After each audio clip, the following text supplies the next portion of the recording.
What really happened with your host, Mike Rivero. You're listening to the Republic Broadcasting Network, where you'll find out what the Fukushima's going on. And aloha, America. Welcome to our show today. It is Monday, December 11th, 2017, start of a brand new week. Only a couple more weeks until Christmas, so get out there and get that shopping done. And we've got a lot of stuff to talk about today. In fact, we have a huge amount of stuff going on in the world right now. Meanwhile, of course, big story, obviously, was the attempted terror attack in New York in the Port Authority bus station. And apparently it wasn't a very successful one, because the bomber actually survived the blast. He's in the hospital, he's seriously hurt, but supposedly he had this pipe bomb attached to his body and it went off, but he survived. Nobody was actually killed. And they're trying to spin this, it's terror, terror, terror, terror. And while they're admitting there is no connection between this individual and ISIS, nonetheless, it was obviously ISIS-inspired. And apparently the guy's name is Akayed Ullah.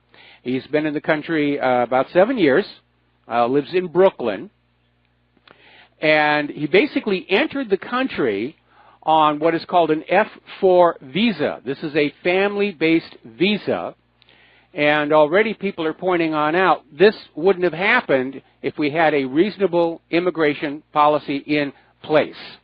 And they're absolutely right. Now, the open borders people are trying to downplay it and say, oh, it's a culture of hate, it's this, it's that. Well, okay, it's a culture of hate. Let's keep it over there in their culture and not let it come here, because it really has reached a ridiculous level. Everybody who gets killed or injured in a terror attack from this point on, it all goes back to that open border agenda. That's who we blame for that. Now, getting on out to Southern California, the fires are just horribly out of control. Santa Barbara is now under threat. The wind shifted. The fire has now spread over 200,000 acres, 583 buildings, and apparently the new evacuation zone extends within 2 miles of the Santa Barbara Zoo. And the California wildfires are now larger than New York City and Boston put together. This is the 5th worst wildfire in California history. It's been the worst year for wildfires in all of California history. Now, getting on out to the international news here, the world is still reacting to Donald Trump's announcement that he recognizes Jerusalem as the capital of Israel and will move the embassy there. And it's starting to look like neither Trump nor Netanyahu correctly assessed what the world reaction was going to be. And so Netanyahu is out there trying to do damage control and just saying, well, the Palestinians have to face the reality over Jerusalem. There will be no peace between us unless they face that new reality. But of course, Israel's always saying that. We're going to grab this piece of land. If you kick up a fuss, there'll be no peace process.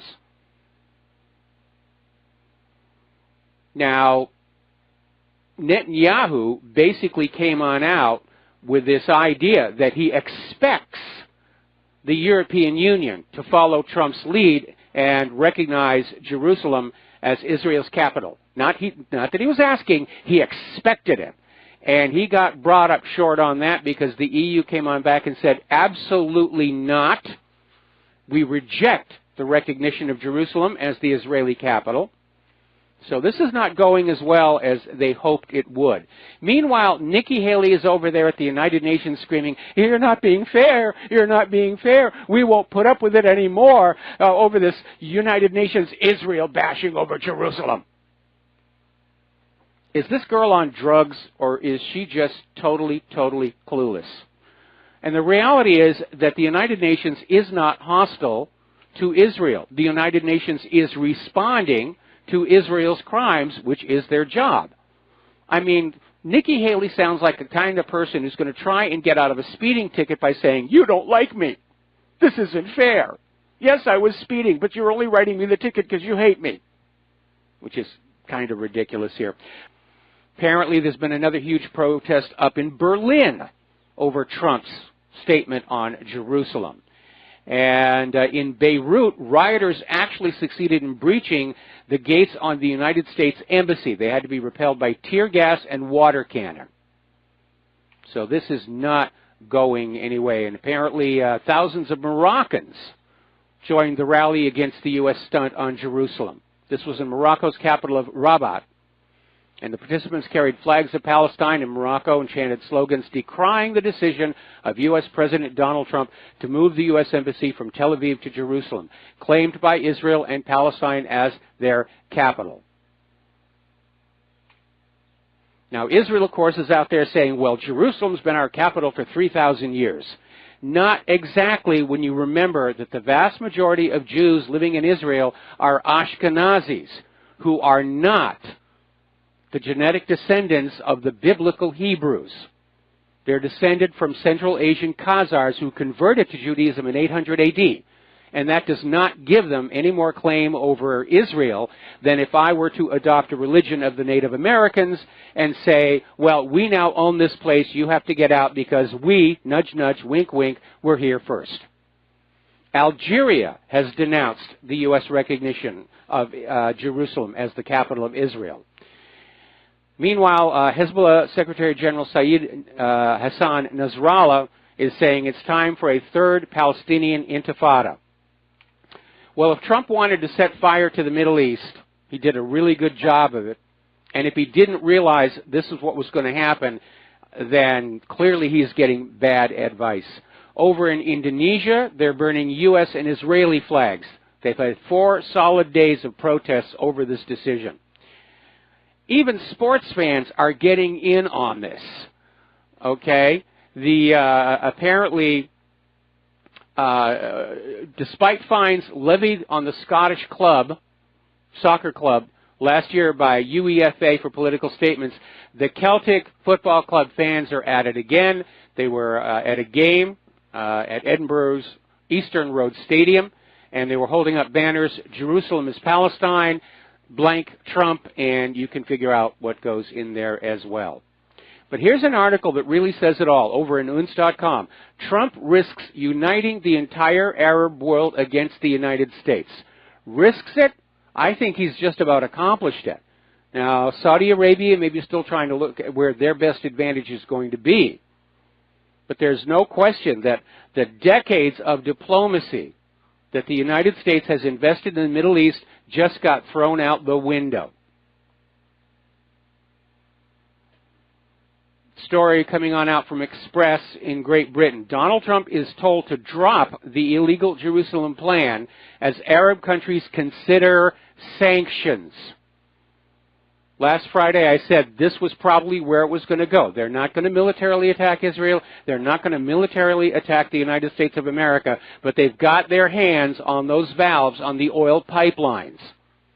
If they declare an embargo for oil coming to the United States of America and they drop the petrodollar at the same time, the party is over. Gas prices are going to go right through the roof, and the United States does not have enough in its strategic petroleum reserves to keep oil prices reasonable to the American people. At the same time, they're fighting all these wars all over the globe, which burn up petroleum products like there's no tomorrow. So they're looking at economic sanctions against the United States. The United States is going to get a taste of its own medicine. Who's going to be made to suffer for that? You. Now, needless to say, on the other side in Israel, they're already talking about the third temple. We're going to build the third temple. The Messiah is going to come. The Messiah is going to come. Actually, they've already had 3 temples. There was the first temple, then there was the second temple, and that was torn down and replaced by Herod. And when the Messiah didn't show up, they said, well, it was actually a renovation, a remodel. It wasn't really the third temple. It's insane. It's insane. Now then, let's get on back to the domestic politics. Let's look at the scorecard for Strzokgate and Robert Mueller's cover-up. We've had almost 18 months after Obama's Justice Department and the FBI launched the Russiagate investigation, and 7 months after Special Counsel Robert Mueller took the investigation over. The sum total of what they have achieved for $7 million is an indictment of Paul Manafort and Rick Gates, which concerns entirely their prior financial dealings with no connection to the Russiagate collusion allegations, an indictment for lying to the FBI of George Papadopoulos, the junior volunteer staffer of the Trump campaign, who during the 2016 presidential election had certain contacts with members of a Moscow-based Russian non-governmental organization, which he sought to pass off as more important than they really were.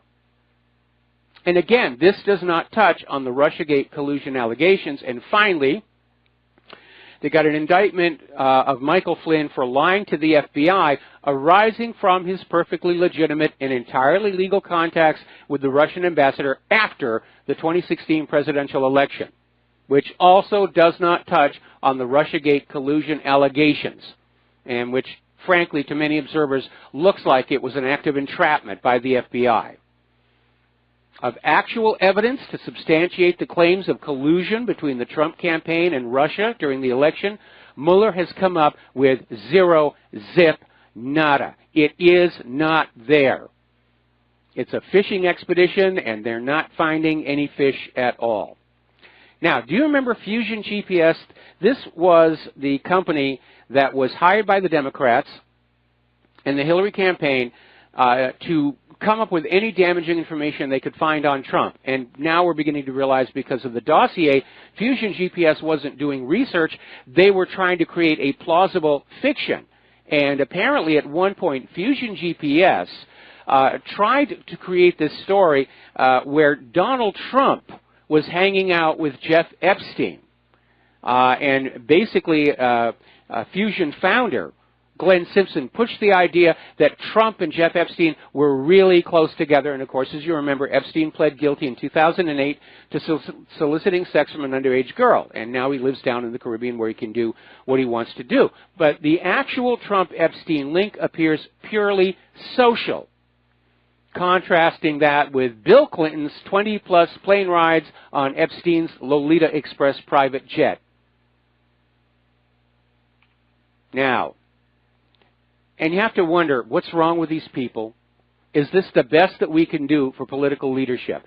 Out in California, Democratic California Assemblyman Matt DeBabna of Woodland Hills has announced his resignation on Friday after being accused of pleasuring himself in front of a lobbyist at a party in Las Vegas. Now, he's denying the allegations, but he's resigning anyway. Apparently, they're trying to revitalize, regurgitate the allegations of Trump harassing women that they used during last year's election. And so one of Trump's accusers has gone public again saying that Trump kissed her 12 years ago and it ruined her life. Her life was over after that one kiss. Now just think, if she'd actually kissed Trump back, she'd be the first lady now. Last Friday, the U.S. corporate media suffered its most humiliating debacle in ages, led the way by CNN, and now they're just stonewalling and saying, well, you know, we're not going to talk about it. The same way that BBC talks about how they were reporting on the collapse of World Trade Center 7 more than 20 minutes before it actually happened. Well, we don't know and we're not going to say. And basically it has to do with this attempt to create the idea that WikiLeaks and the Trump organization were sharing DNC emails through back channels. More about that when we come back. And aloha, America. Welcome back to the show. And we're talking about this major media debacle that began last Friday with CNN, and then it was picked up by MSNBC and CBS without taking a look at what was really going on. And the gist of CNN's story was that on September 4th, which was before WikiLeaks publicly announced the DNC emails, there was an email from Michael J. Erickson to the Trump campaign indicating where they could find the files, where they could look at it. And CNN was out there saying, see, this proves this is collusion with Russia, because as we all know, WikiLeaks is an arm of Russian propaganda. They're a hostile foreign state actor. This is the proof. And everybody was just out there, and they were just, you know, popping the champagne corks until the Washington Post came on out, to their credit, and said, you've got a major part of the story in wrong, because the email was not dated September 4th, as CNN claimed, but September 14th, after WikiLeaks had already published access to the DNC emails online. So this Michael J. Erickson was simply some random individual who wrote on in and said, you guys got to look at this. Exactly the opposite of what CNN presented that it was. All right, we've got some callers waiting on the line. We're going to start with John in Canada. Aloha, welcome to the show. What's on your mind?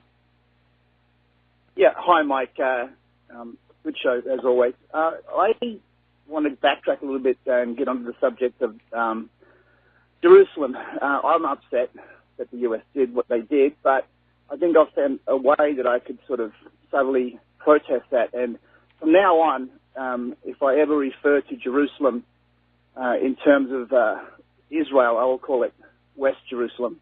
And anything regarding the Palestinians, I will refer to Jerusalem as East Jerusalem. And that's a subtle way of protesting the fact, because just like Berlin was divided in the Cold War, there was a way of sort of differentiating between what you thought was the good Berlin and what you thought was the bad Berlin. Now, I think it's the opposite way this time. I think East Jerusalem is a way of just protesting in a subtle way against that decision. And they've even got a wall. They've even got a wall, and then you're sort of calling it for what it is. It's a divided city, and Israel, I think they'd love to have the entire carte blanche, of Jerusalem. And by calling it for what it is, I think it's a way of sort of putting it back in their face and saying, you know what, until you actually formally, take control of the entire Jerusalem, it's not all yours. I don't know what you think of that.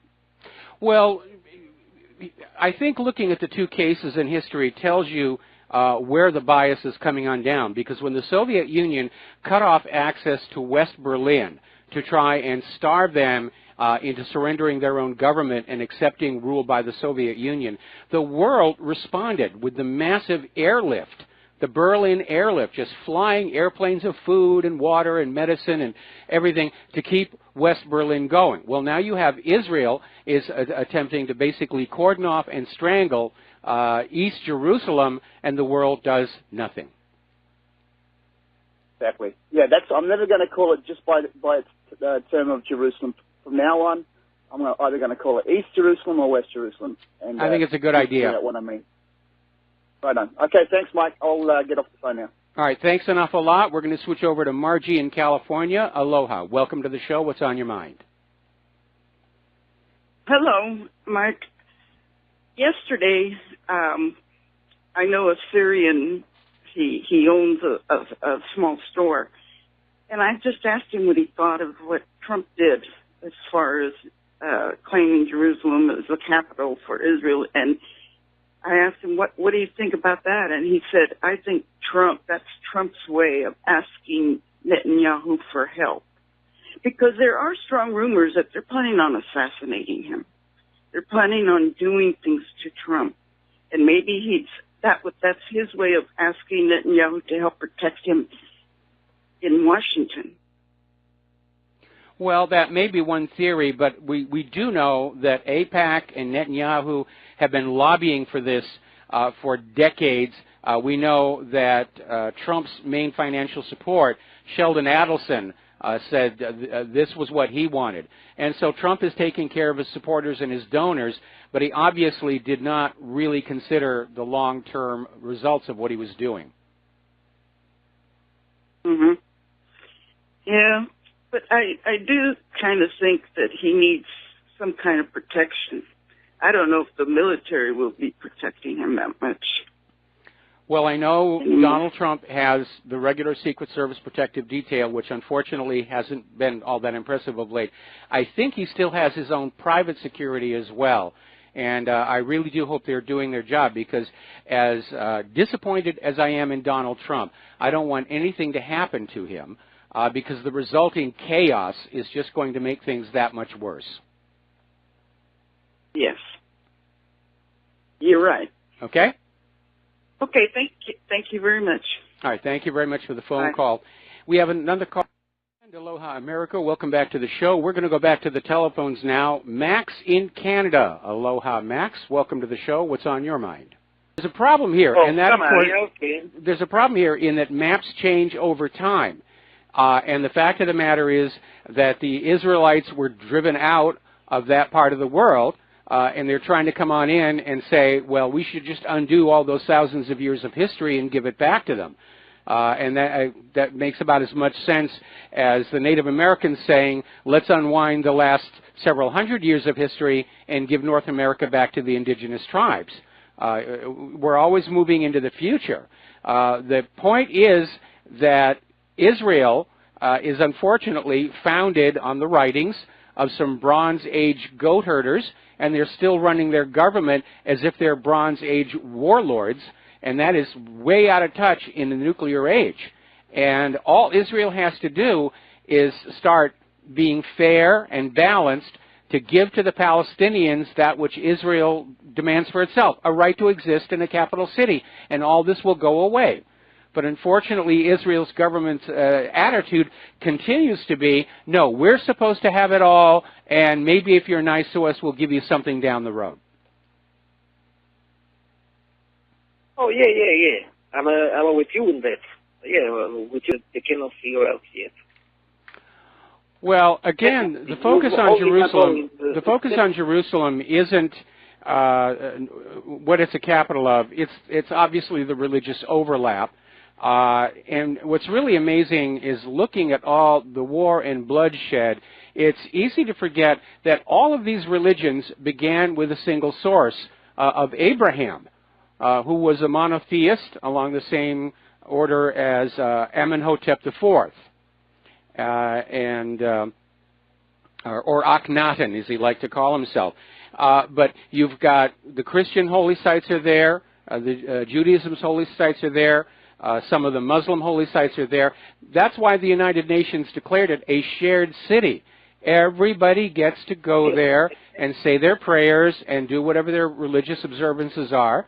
But again, from Israel's point of view, they want it all. They want the Christians out, they want the Muslims out, they want to tear down the Al-Aqsa Mosque, and they don't care what bloodshed will result from that. Anyway, Max, thanks an awful lot. We need to move along because we've got a lot of stuff to cover before our third-hour guest. Okay. So, okay, thank you very much. We're going to let you go. Now, CNN, it's kind of hard to imagine how they can continue to consider themselves a professional journalistic enterprise with all the mess-ups they keep doing. And again, the one they did last Friday, that was epic. And they are getting publicly castigated for it, for once again coming on out with facts that seem tailor-made to push the idea of Trump-Russian collusion, and it turns out to be completely bogus. So, let's look back at CNN's performance this year alone.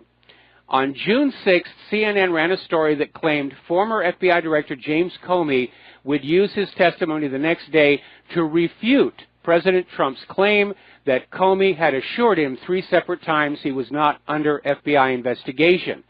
That story was debunked the very same day when Comey's prepared remarks were released to the public, showing that Comey was going to confirm Trump's assertion. And this botched story had 4 bylines, including those of 3 veteran journalists, Jake Tapper, Gloria Borger, and executive editor Eric Lichtblau. These are not underlings. These are people with long careers. They had just come on over from the New York Times. Later that same month, CNN published, deleted, then retracted and apologized for an article that claimed Trump advisor Anthony Scaramucci was the subject of a Senate investigation for his ties to Russian bankers. And after an intense backlash, 3 key members of CNN's investigative team resigned, or were forced to resign, over their role in that story. Now, CNN was one of several establishment medias to spread fake news about a new study on Russian influence in the United States. And CNN cited the study from the Oxford Internet Institute to show that fake news targeted swing states during election week. But the study didn't show that, as the Daily Caller first reported. The study focused on junk news, not fake news, and then deliberately included conservative outlets like the Washington Examiner and Breitbart News in their definition of fake news. In other words, the study itself was biased. This was about the same time that Washington Post came on out saying that all of the independent media are arms of Russian propaganda, including WhatReallyHappened.com, which I can't tell you how proud that made me. CNN did another whoopsie when they came on out saying that a Republican donor had initially funded that Russia dossier. And that, of course, we know is completely incorrect. It was originally funded by the DNC and Hillary Clinton's campaign, and then later on, apparently, some additional money was thrown in from the FBI. Now, apparently, Republican donor Paul Singer had contracted with Fusion GPS for research, but it was completely unconnected to the dossier. Now, you remember last month when Trump was in Japan and they did this thing about how Trump doesn't know how to feed the fish at the temples. He just took his box of food and just dumped it in all at once. And they would just talk about desperation on the cusp of madness. They wanted to make Trump look like he was some kind of a goofball and didn't include the part that Abe himself, after doing the feeding, just threw the rest of the food in, which is what you do. Over at the Byodo Inn Temple, when Claire and I go to feed the fish, you'll feed a little bit, feed a little bit. Then when you get down to the bottom of the bag, you just shake it on out. And they ran with this story just trying to harm him. And it goes on and on. When Trump was in Japan, CNN tried to make it look like Trump was unaware of the fact that Japanese automakers have factories here in the United States of America. These are not mistakes. These are lies. And the people doing these lies are not underlings. They're not newbies. They're not people just out of journalism school. We're talking about top editors and reporters. We're talking about prostitutes and correspondents. And they're starting to feel the pressure over there. Because apparently over at the Atlantic, senior editor David Frum came on out with a comment that you, the American people, should trust the liberal media because of the endless mistakes. And you should just accept it as part of the process of bringing truth to light. Now, that is desperation on the cusp of madness. Speaking of other false news, we've been following the Judge Roy Moore situation. Tomorrow's the special election in Alabama, and already people are on guard for massive election fraud. Now, despite all of these allegations of sexual harassment, most of which have been discredited now, Roy Moore has been leading in the polls. And then all of a sudden today, just one day before the election, Doug Jones is 10 points ahead. They're telegraphing that they're going to steal this election. Now, let's get into the war zones. There's a lot of stuff going on. In Syria, Putin has now ordered the withdrawal of the Russian forces from Syria. And basically, they're clearing the desert area in eastern Syria from ISIS, and Syria's and Hezbollah forces are now up to the task. Now, the U.S.-led coalition believes that 3,000 ISIS members remains in Iraq, and they're saying they're going to stay there, even though Syria wants them to go. Now, Putin, of course, is traveling all over that part of the world, and he made a surprise visit to Syria, was very warmly received. And so, however this war ends, Syria is not going to be in the U.S. sphere of influence. In fact, after this Jerusalem move, it's going to be hard to find any Middle Eastern nation outside of Israel, and maybe Saudi Arabia, big question mark over that one, that is still willing to listen to anything the United States has to say. And here's where it gets really bizarre. The United States is claiming credit for winning the anti-ISIS fight, and it denies interfering with Russia's Syria operations. They're claiming credit for wiping out ISIS and Al-Qaeda. Remember what I said the other day? If you were to look at American movies and TV shows, you would probably believe that the United States won World War I and World War II all by itself, which is certainly not true. And here they are again, trying to take credit, saying, yes, we are victorious, because they don't want to admit they lost this one. And here's where it's getting really serious. This is an article out of Russia Insider, where apparently the Pentagon is now threatening to shoot down Russian jets over eastern Syria. That's our sky. That's our turf. Well, eastern Syria is where the remnants of the U.S.-backed terrorists, ISIS and Al-Qaeda, are still being still in operation. I don't think we want to get into an aerial furball with Russian aviation. But it looks like it's only a matter of time before this actually happens. Now, Iran has extended an olive branch to Saudi Arabia, saying that they want to go back to being friends with Saudi Arabia if Saudi Arabia will get out of Yemen and basically end their new ties with Israel. This is coming from Rouhani. And it's not entirely without merit, because Israel has been luring Saudi Arabia in with all this talk about what a threat Iran is to everybody. They're going to have nuclear weapons in a couple of weeks. And by the way, Israel's been making that claim for 30 years now. Saudi Arabia may be looking at all their neighbors who are now pivoting away from the United States and Israel toward Russia and realizing that they don't want to be isolated. They want to go on doing business with their neighbors. So it's too soon to say what Crown Prince bin Salman is going to do. But Iran apparently feels that there is an opportunity there for rapprochement. Meanwhile, Iran's Foreign Minister Mohammad Javad Zarif is basically asking Europe not to side with the U.S. against Iran's missile program. He's calling the P5+1 deal a rare triumph of diplomacy over confrontation, and he's saying that Europe, instead of siding with Washington and getting into another military crisis, ought to say the deal is working. Now, he's actually playing to sympathetic ears, because many of the other signatories to the P5+1 deal are saying it's working. Why are we messing with it?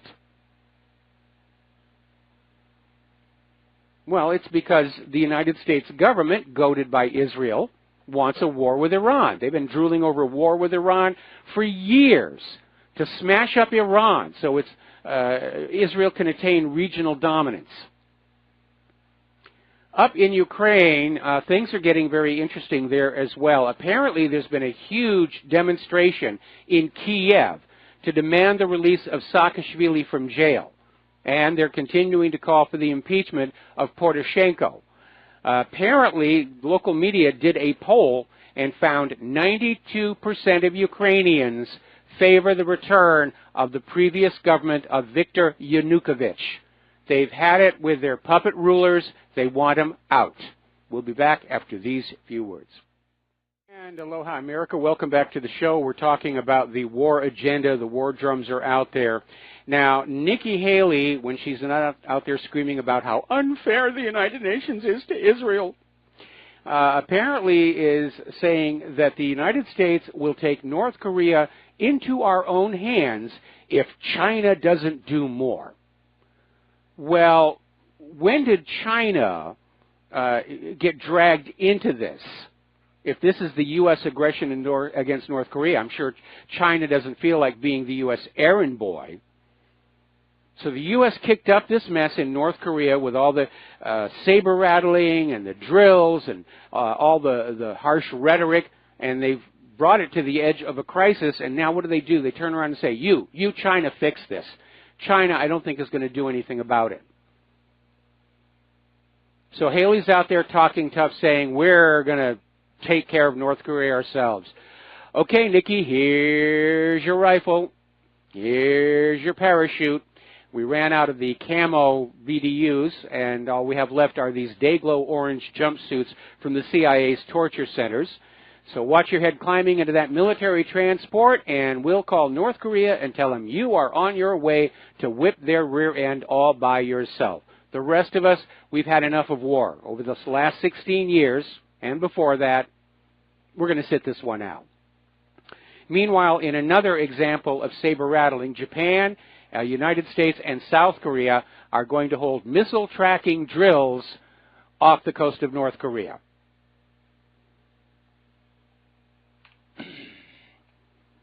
Now, here's an interesting story. I don't know where this is going to go.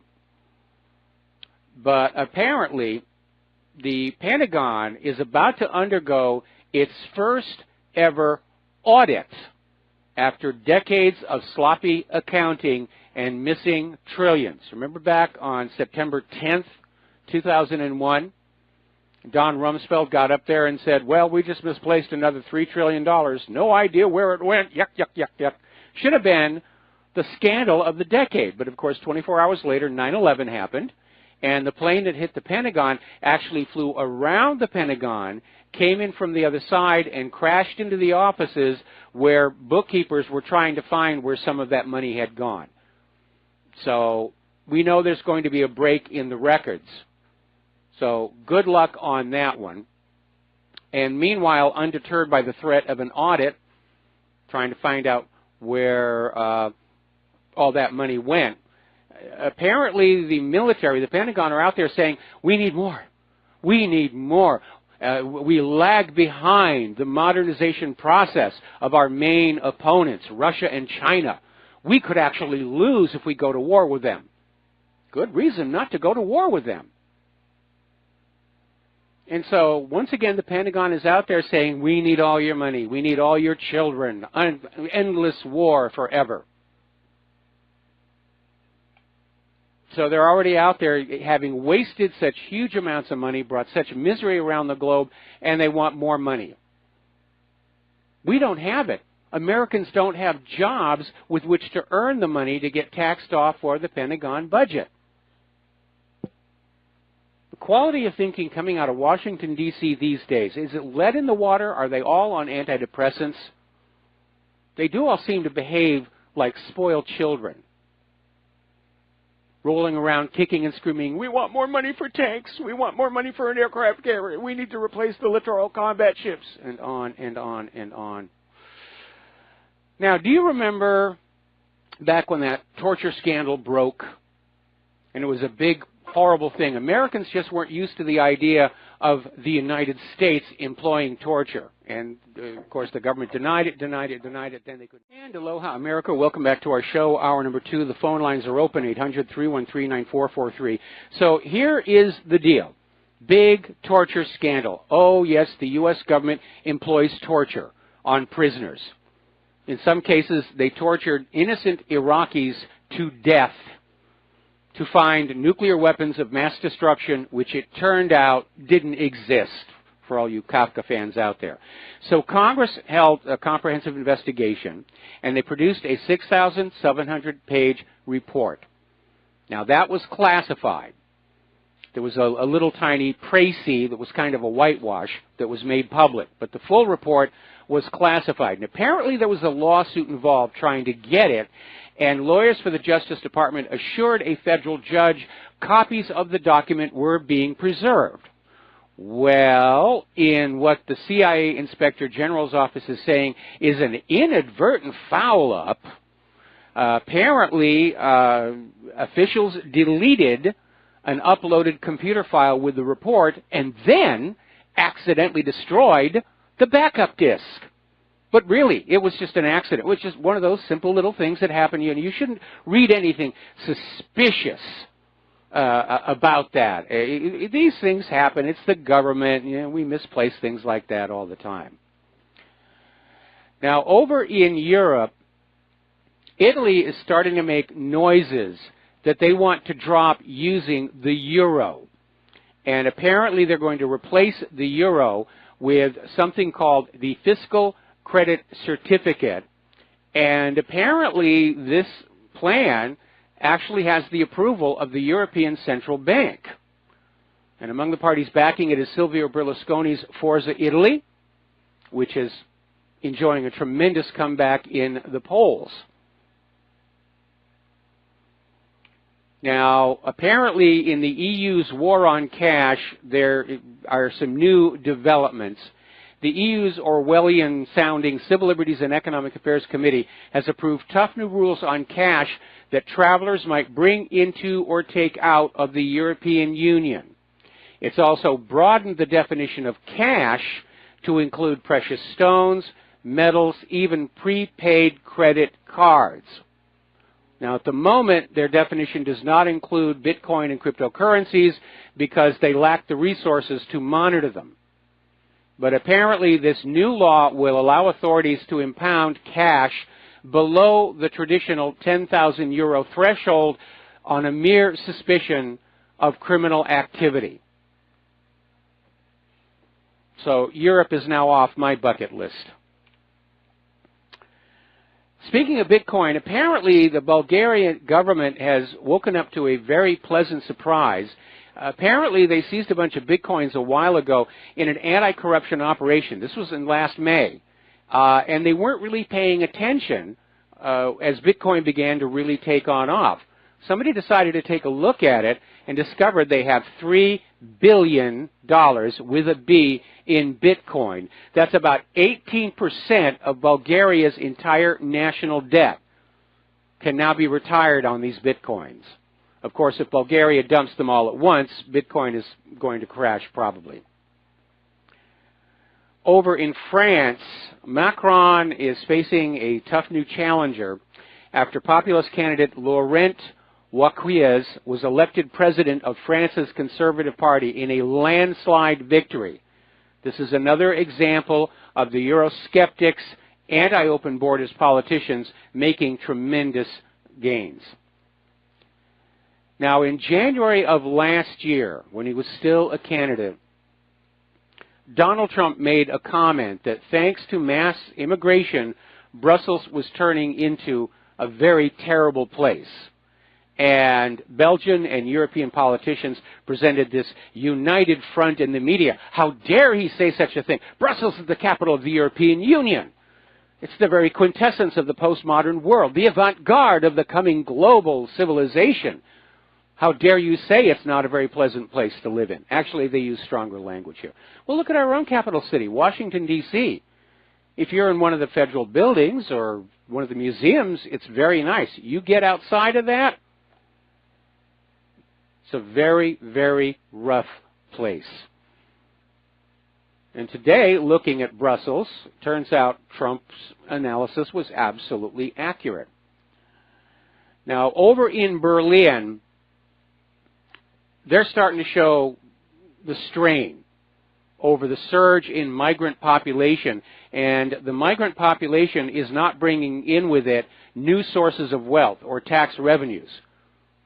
Many of them are basically on social services, and as a result, Berlin is literally in an enforced austerity where government services are having to be cut because they simply can't pay for it anymore. And there was a story here about people having to arrive in line at 1 o'clock in the morning just to get a birth certificate. So much for German efficiency. We're going to do a shout out now to our on-air affiliates just now rejoining our network here. Now let's talk a little bit about computers. I've been getting a lot of complaints lately about ads showing up on my webpage that I cannot track down. Because I do like to slap down advertisers who are abusive of our readers, but it turns out, and you're going to love this one, this is over at forumsxfinity.com. Apparently Comcast is now injecting JavaScript code into pages you request on the internet. So when the browser renders the web page, the JavaScript generates a pop-up trying to sell you things. In other words, Comcast is hijacking our pages for their own advertisers.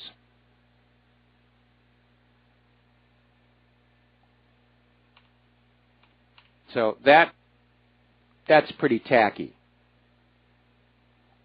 Now, if you have a Hewlett-Packard laptop, you're going to love this one. Apparently, for the second time this year, Hewlett-Packard is having to patch its laptops after a security researcher found a driver-level keylogger.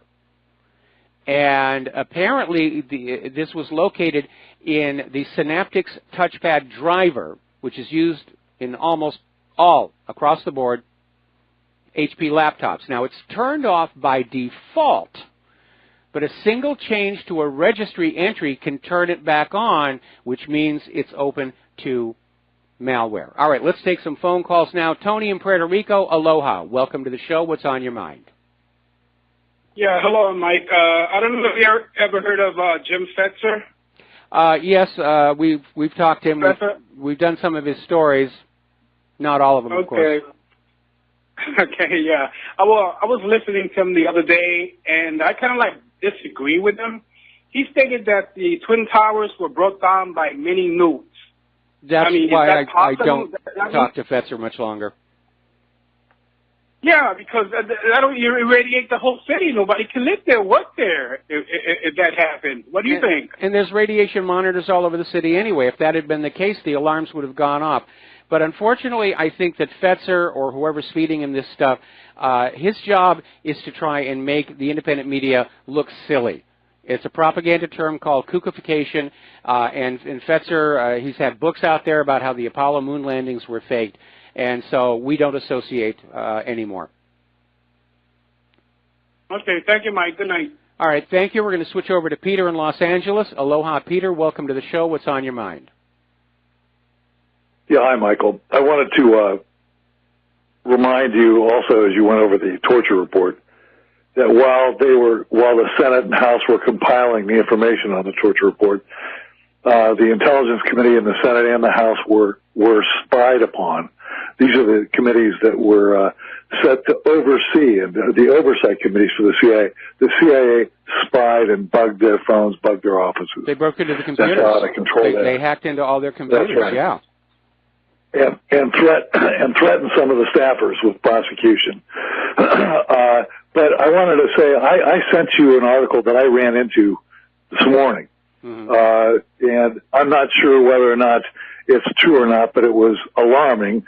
And it had just enough in it that I wanted to send it to you on an event that they say took place on the 19th of November, where apparently a Marine unit was sent into an armed Marine unit, surrounded and went into the CIA quarters at Langley, Virginia. Did you see that? I've seen it. A lot of people send it to me. I cannot confirm. I cannot confirm this. I was asking about that. But in the meantime, Mike, just since November 19th, just to keep everybody up to date, A, Trump let them get away with the torture report being lost. B, Pompeo, the used to be director of the CIA, is being removed and gone, supposedly going to the State Department, and a new director of the CIA is being put in. And also, there's that whole story about Trump trying to privatize intelligence even more to neuter the deep state CIA. All that has taken place in the last month, and there's a lot there, you know. Well, it's hard to see how it's connected, but you need to remember what happened to the last president who wanted to shatter the CIA and scatter the pieces to the wind. I seem to remember he had the back of his head blown off. Something like that.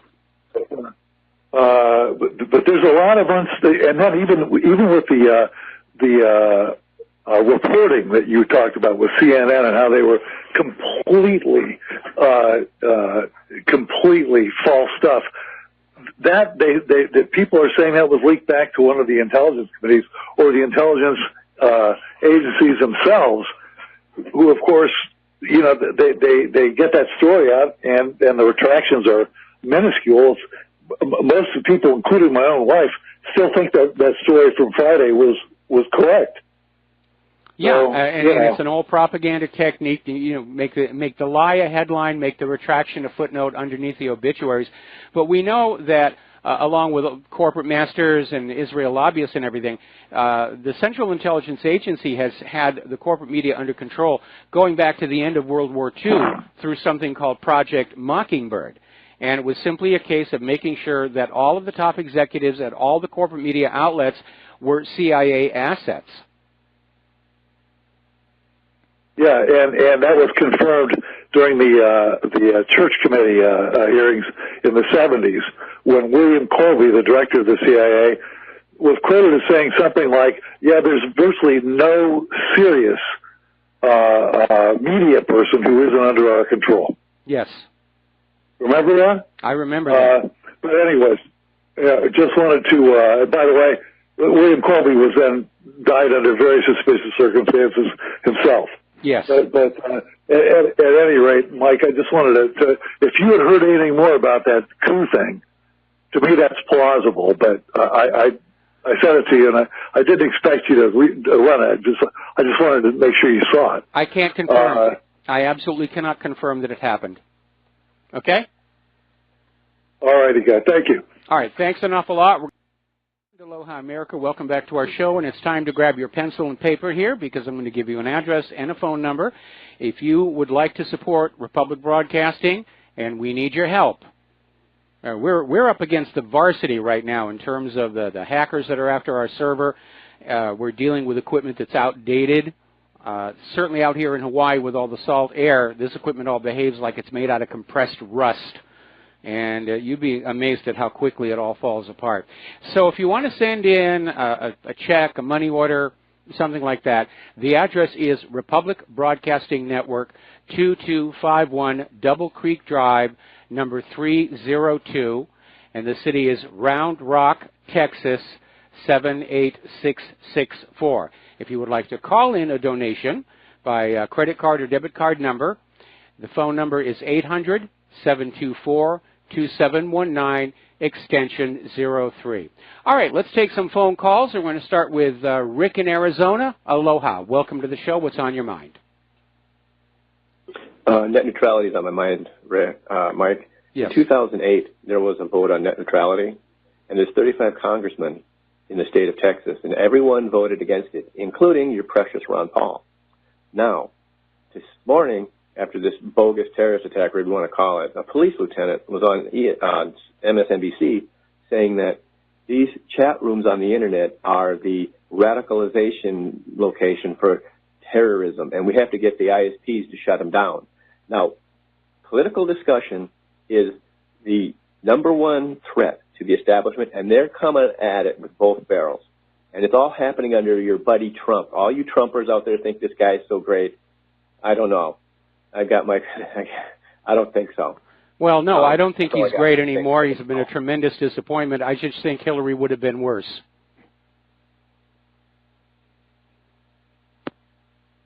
Whoop, did we lose a caller? All right, let's switch over to John in Arkansas. Aloha, John. Welcome to the show. What's on your mind? I'm going to tell you something, Mike. Usually I'm a freaking call on the Rick Adams show, but I really don't like you because you remind me of Art Bell. That's a bit of a reach there. And the reason for that is, and I get to my topic here about Belgium, the reason for that is because Art Bell is not going to invite nobody to talk about 9/11 on his show, period. End of story. Now, I want to talk about Belgium. Now, What's going on in Belgium right now? First of all, I've had a lot of people on my show about 9/11. I've had Richard Gage on the show, and a lot of other. Ray McGovern was on the show talking about 9/11. So that's not exactly an accurate assessment on your part. Well, like I said, though, I want to talk about Belgium. Okay. See, what's going on in Belgium right now is payback well deserved. So why don't you go hit a few keystrokes, and you'll see what I'm talking about. Back during the early parts of this country, when the European powers carved up Africa, especially the Belgian government, they went into the Belgian Congo, and they subjugated that country. And check this out. The king was getting a hell of a profit off of cocoa processing. And he made an order, an imperial order, that anybody in the Belgian Congo that did not pick cocoa leaves, they would get their hands cut off. And trust me, by the end of the day, a lot of hands were cut off. Well, I mean, the abuses of Belgium in Africa and a lot of other nations, let's be very honest, but it's well known and well documented. Well, now flip to the future and, the independence of the Belgian Congo, blah, blah, blah. So what's going on now in our timeline, all this terrorism, all the refugees causing problems in Belgium, I don't give a fill in the blanks. They deserve this. Now, wait a minute, John. Okay, the people who committed those atrocities in Africa are long dead. The people who are in Belgium today weren't alive back then. And so you really can't link the two or hold them accountable. That's like Israel insisting that modern-day Germans feel guilty about whatever it was that supposedly happened in World War II, even though World War II happened before most of us were born. I certainly wasn't alive during World War II, and I refuse to accept responsibility for anything that happens before I'm born or after I'm dead or outside my control. So, no, I don't go along with that at all here. In any event, we're coming up on a commercial break here, so John, thanks an awful lot. We're going to let you go. And I'm going to hold off the next call until after we're back from our commercials. We mentioned this last week. I'm going to mention it again. Monsanto is being sued again for false advertising, and they were sued for false advertising in 1996, claiming that glyphosate was biodegradable. It isn't. They had to remove the biodegradable label from it. And now they're being sued over the claims that glyphosate will decompose spontaneously from soil and go away. That's been shown to be false. It persists in the soil for a very, very long time. And it's highly toxic, probable human carcinogen. But the attitude of these CEOs seem to be that we don't care if people are dying. We're here to make money. We're here to keep our stockholders happy, and that's basically how American business operates now. We're going to take a break for commercials, back with another phone call after these few words. Aloha, America. Welcome back to our show. We're going to take a phone call now from Kevin in West Virginia. Kevin, aloha. Welcome to the show. What's on your mind? Hey, Mr. Mike, I have a couple of things on my mind. The first thing is with these sexual allegations, I don't know if everybody's looking at it the same way I am, but it looks like somebody on the Democratic side is possibly clearing out a way for them to run in 2020, getting rid of their competition. I said that last week. I mean, if you look at the people who are being brought down, like Conyers and Franken, those were name-value Democrats who would be a threat to somebody in 2020. I think Hillary's going to run again. I think Hillary's going to run again, and she's already trying to make sure there won't be anybody who can run against her. The other thing that it's really perplexing me, and I cannot put my finger on this, and this is Obama shadowing where Trump goes around the world. The Asia trip, and then Obama following in his footsteps. I've never really seen that before. I mean, I'm only 33 years old and haven't been around with that many presidential elections or, been alive for that many presidents. But Obama shadowing everywhere he goes, I can't put my finger on what's really up with that. Well, you're absolutely correct. Up until Obama, the tradition, there's no law, but the tradition is an outgoing president basically takes a year off from public life to give his successor a clear field in which to establish policy. But Obama is not going along with that. And it's almost like he's running around following Donald Trump, trying to undermine everything that he says and does. I totally agree. And I think, your Rivero Rangers, I think we ought to keep a very close eye on the Obama, like Hillary's slush fund, or what is it called? The foundation. Foundation. Yeah, that's it. I think there's something up with that, and I know he's tied in with Soros and everything, but I think there's something really, really nefarious that Obama's up to with against Trump. I mean, and don't get me wrong, I don't agree with Trump on everything that he does at all. Me neither. I do think he's doing the best that he can, but he's human like us. I mean, if our hands were tied and trying to do the best we can, what would be our own outcome? I think we ought to give the man the benefit of the doubt. I know he hasn't followed through with a lot of campaign promises, but it's only been a year. It's only been a year. Yeah, his term in office is 1/4 over. And the way he's going to be a single-term president. There's no question about that. And I don't know why he doesn't wake up and realize what's going on. We're going to see massive election fraud in Alabama tomorrow, and that should send a warning flag to Trump that unless his Commission on Election Integrity really starts doing its job, the Democrats are going to seize Congress next year by hook or by crook, mostly by crook, and then they're going to try and impeach him again. Absolutely. Now, there's one more thing I want to bring to your attention. I ran across a plan, and this plan reconstitutes and it's a notification process to make every state its own sovereign nation, its own independent nation state.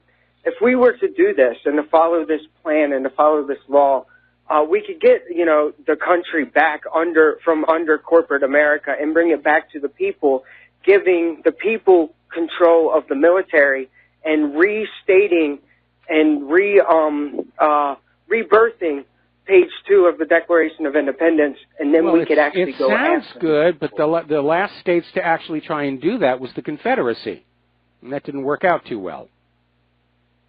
Yeah, true. We just need people to stand up, and I can't deal with this anymore. I want my country back. I'm in agreement with you on that one. I want the country back that I thought I was living in. And maybe we've just been living a lie for these 60-odd years, but I want the country back that the schools told me I was living in, because we definitely don't have it. Mike, I think we're going to have to fight this one. And I hate to say it. I mean, I'm not for violence, but I think sooner or later we Americans have to draw the line and grow a backbone and stand up. I disagree with you. I don't think the people of this country are ready for a revolution, but I do see indications of a coming collapse of the federal government the way the Soviet Union collapsed. And so I continue to counsel patience and calm, and don't do anything violent that would only give the government a justification to come on in and declare a national emergency, ban the guns, shut down the Internet, and all the other things that they dream of doing when they're asleep in their beds at night.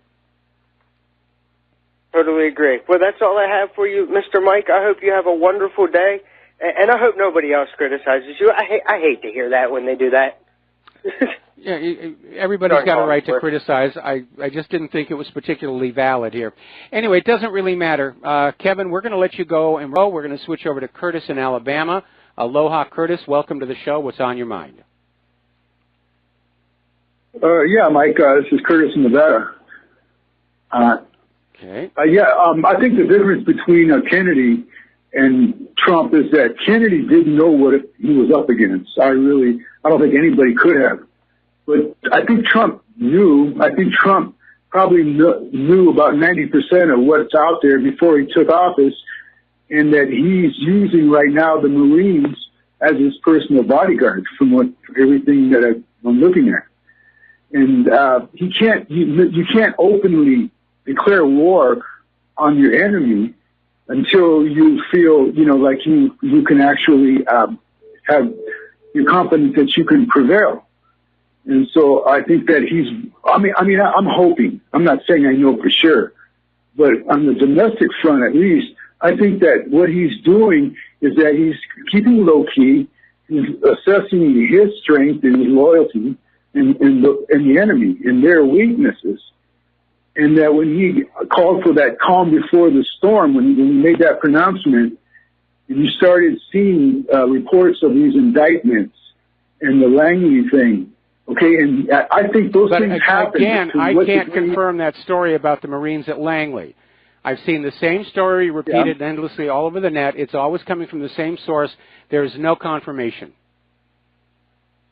Yeah, but we have seen signs that the left has backed off a bit, like Nancy, Pelosi backing off on the impeachment thing.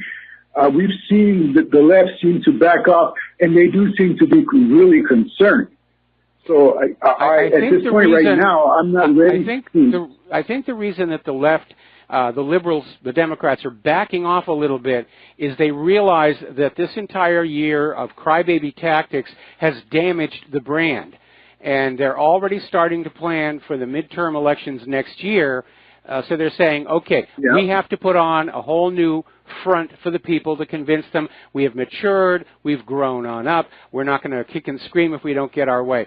So I think that's the reason why the liberal Democrats are pulling back. It's all for appearance's sake, because the way liberals are being perceived now, the polls don't indicate that they've got any support. Well, Mike, I think their long-term strategy is like they're pushing this harassment thing. It's not going away. They're accelerating it. They're making it to the point where they want to create a big crisis where it's a gender against gender thing. And if they next year and beyond they can get in the ballot box, they can have a battle between genders. That's what it looked like to me. Hillary tried that last year. Hillary tried that last year, and it didn't work. And you need to go back and look at the militant feminist movement of the 1990s, because you can only scream rape and assault so many times before people start tuning it out. And eventually you reach a point where there are so many of these bogus allegations that are exposed to the public that everybody pulls back and says, I don't dare take the word of any of these accusers at face value anymore. I mean, there were lawsuits that put entire Child Protective Service departments out of business. And the net result, for all their talk about wanting to protect women in the 1990s, they actually made life a lot more difficult for the real victims, because the police were less likely to believe the real victims because of all the false allegations that were around. And they actually caused a lot more harm than good. And the more they amp the hysteria in the present circumstance, the quicker we're going to get to that point where the American people are going to say, this stuff is all nonsense, especially after all that came out about Judge Roy Moore's accusers. Okay? Yeah, that's true. Maybe they're firing off their last gasp. They think they have the influence to convince the American people, and they really don't. They've lost that. You know? Even the people that don't respond, that don't stand up and say, we don't believe you, they do it by buying guns when there's another shooting. You know what I mean? They just don't want to hear it anymore, but they don't say it. They'll show it in the actions that they take. I'll tell you right now, we're almost at the commercial break here. I'll tell you what the big problem with the Democratic Party is right now. That is, they don't really have any leadership right now. The only leader out there is still Hillary Clinton. And she's just trying to replay last year all over again. It didn't work then. It's not going to work now. We got to take a break for commercials. We'll be right back.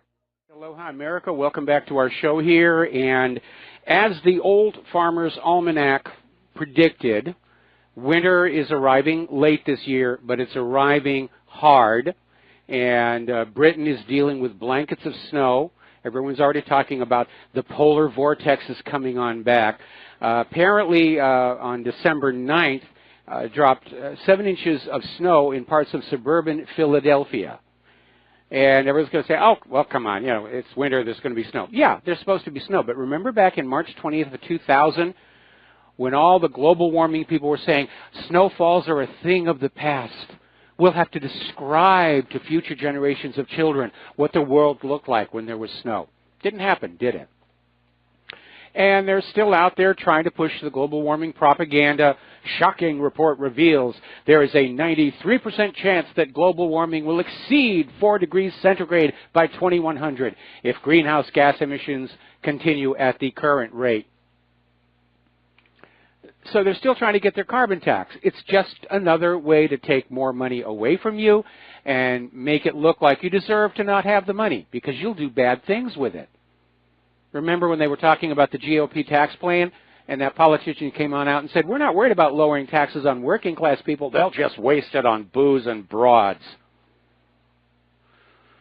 Now, apparently, the wheels are starting to come off the global warming bandwagon because apparently grants funded by the National Science Foundation have seen a 40% drop in 2017 of applications mentioning the words climate change or global warming.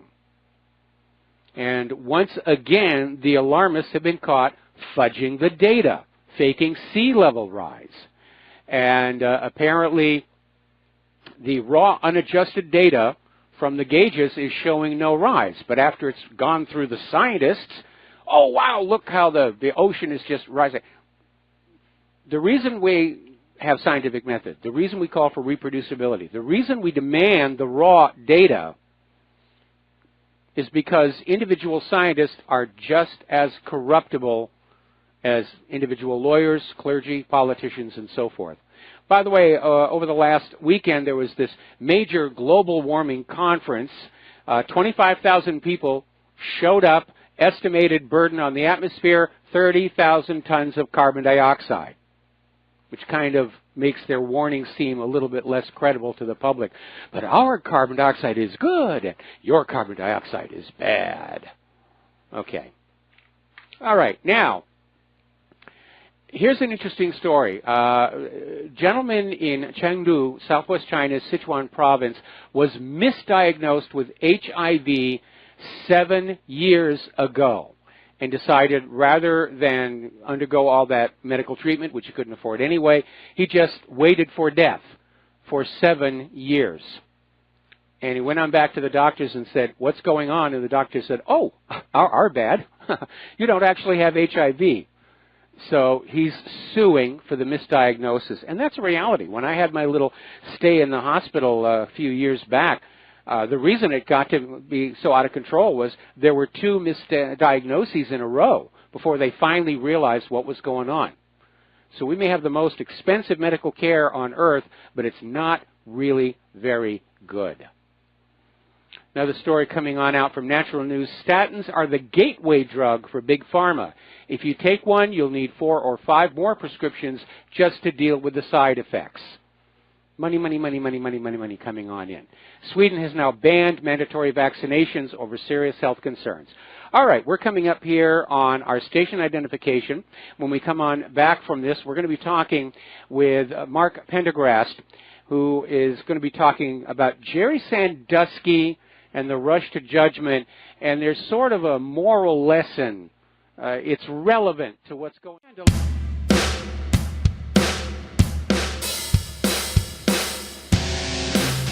This is William, hopefully your favorite videographer from Two Hats Publishing. I hope you enjoyed this video. If you like it, please leave comments below, or like, follow, or subscribe to us and get notices of all our videos. We love it, even when you call.